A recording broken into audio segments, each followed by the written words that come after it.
Good morning, students. Our today's topic is challenges to a political party.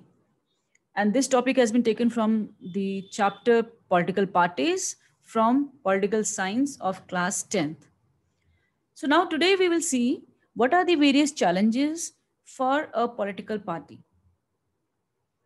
We have seen how crucial political parties are for the working of a democracy. Since most of the parties are the visible face of democracy, and it is very much natural that people blame these political parties for whatever is wrong happening within the democracy. All over the world, people express strong dissatisfaction with the failure of political parties to perform their functions well. And this is the case with our country too. Popular dissatisfaction and criticism has focused on four problem areas in the working of political parties. Today we are going to discuss about these four challenges which our political parties face. Now to start with, it is the lack of internal democracy within the parties. Now there is a tendency in a political party towards the concentration of power on or few leaders at the top. Parties do not conduct their internal elections as these elections happen in any democracy. So the same thing is not happening within the political parties. Parties do not keep membership registers. They do not hold organizational meetings. They do not conduct internal elections regularly. Ordinary members of the party do not get sufficient information on what is happening inside the party. Okay, so as a result, the leaders assume greater power to make decisions in the name of the party. So that is the first drawback, or that is the first challenge which our political parties have. Secondly, it is the dynastic succession. Since most political parties do not practice open and transparent procedures for their functioning, there are very few ways for an ordinary worker to rise up to the top in a party. See, being an ordinary person, if you approach any political party and you want to join any political party, it will be very difficult for you, isn't it? You to get registered to work as the active member of the party, but to get to the top, it is very much difficult. So in many parties, the top positions are always controlled by the members of one family. Now, this is unfair to the other members of that party. So this is also bad for the democracy. So this is the second challenge, dynastic successions. Third challenge is about the growing role of money and muscle power in the parties. Since parties are focused only on winning elections, so they focus only on which shortcut to use to win the elections. They tend to nominate those candidates who are influential and who can raise a lot of money, because this money will help them to do more campaigning, more advertisement for the political party during the election time. So rich people and companies who give funds to the parties, they tend to have influence on the policies and decisions of the party. In some cases, parties support criminals also who can win the elections. So this is a very dangerous situation also for any political party to support any criminal. But unfortunately, this is the third challenge. Now, the fourth one is lack of meaningful choices. Yes, it is very true that very often parties do not seem to offer a meaningful choice to the voters. When we go to the voting booth, polling booth, okay, so we see the list of the candidates. We hardly find any difference among various candidates. All the more it is same, because they come from the similar background mostly. Okay, so they have the same agendas, they have the same promises, they have the same the failures of the past. So all the more they all are similar. In the recent years, there has been a decline in the ideological differences among parties in most parts of the world. All these leaders, all these candidates, they agree on more fundamental aspects, but differ only in details on how policies are to be framed and implemented.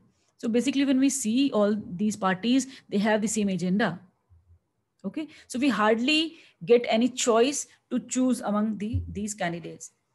Sometimes people cannot even elect very different leaders either, because the same set of leaders keep shifting from one party to another. So that is another challenge. Okay. So now when we have discussed about these challenges, then the question comes is, how can parties be reformed? Okay, how can this political parties be reformed? There has to be some change in this. Are these political parties willing to reform? If they are willing, what has prevented them from reforming so far? So these are the questions which arise in front of us.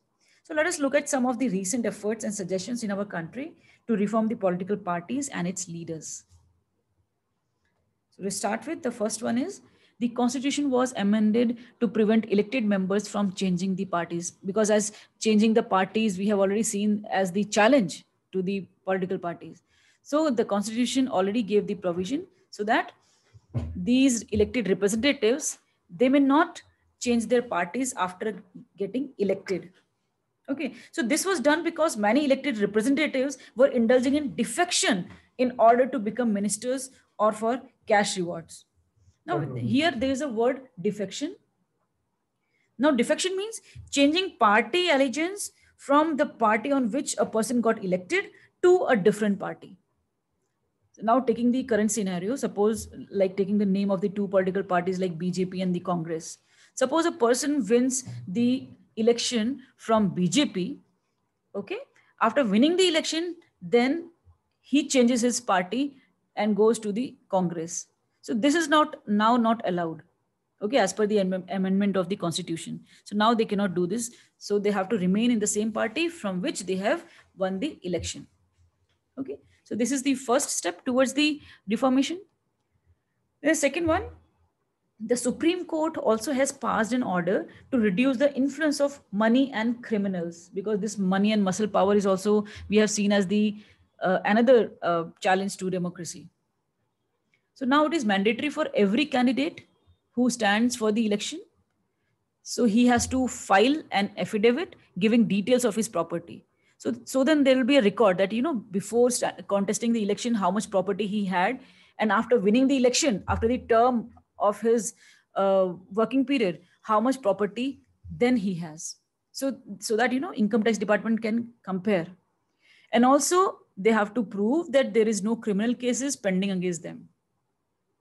However, although this provision has been made, but still, although a lot of information has been made available to the public, but still there is no system of check if the information given by the candidate is true.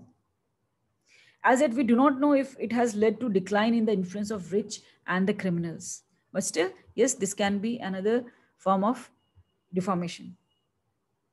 The Election Commission passed an order making it necessary for political parties to hold their organizational elections and file their income tax returns.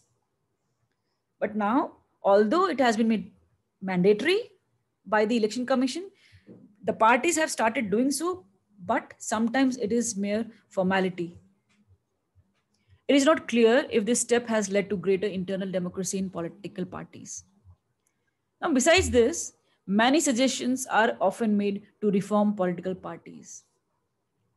Okay, so it is that, it should be made mandatory for political parties to give minimum number of tickets, about 1/3 of the tickets, to women candidates. This has already been given as the solution. Not only this, but women should be given some positions of decision making in the political parties. This has also been suggested. Okay. And also there should be a state funding of elections, because already we have discussed as the challenge that many political parties, they choose the wrong way in order to get the money, because it is necessary that, for their campaigning during the election, they need a lot of money. So in order to get money, they turn towards the influencers, or maybe the big corporates, or maybe the people, those who are rich. Okay. So in order to prevent this situation, the government, either the state government or the union government, they should fund the political parties. It is not mandatory that they should always support them with the monetary side. Okay. But also the support could be given in the form of petrol, maybe paper, some stationery, some telephones. Okay. Or it could be given in cash on the basis of the vote secured by the party in the last election. So these are few suggestions for the reformation of the political parties. Okay, then thank you so much, everyone. Thank you for listening to me.